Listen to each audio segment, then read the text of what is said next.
आज की यह कथा जनश्रुति पर आधारित है। जो नारी के यौन शोषण की यह पौराणिक कथा आपको व्यथित कर देगी।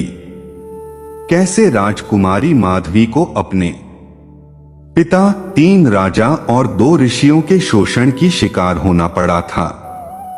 आइए इस कथा को हम विस्तार से सुनते हैं। राजकुमारी माधवी, जो बेहद खूबसूरत, अत्यंत आकर्षक थी। राजा ययाति की यह बेटी किसी गुण में कम नहीं थी।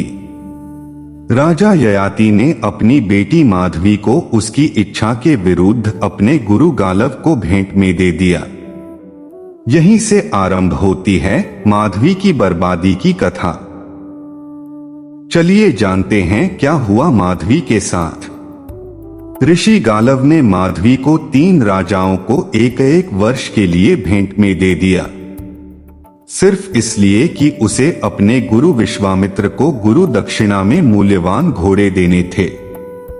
हर राजा से गालव ने 200 मूल्यवान घोड़े लिए, जबकि उसे कुल जमा 800 घोड़े देने थे। इधर हर राजा ने माधवी से संतान की उत्पत्ति की।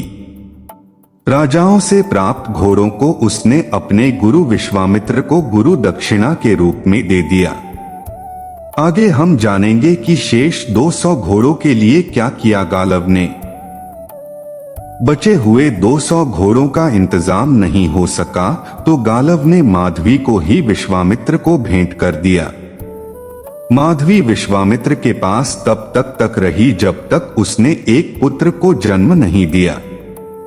जब विश्वामित्र को पुत्र की प्राप्ति हुई, तब गालव ने माधवी को वापस लेकर उसे उसके पिता ययाति को लौटा दिया, क्योंकि अब माधवी उसके किसी काम की नहीं थी। महत्वपूर्ण तथ्य तो यह है कि इस दौरान वह खुद भी माधवी के साथ अंतरंग संबंध बनाता रहा। यह कथा अपने आप में इस बात का उदाहरण है कि नारी की स्थिति उस युग में भी चिंतनीय थी।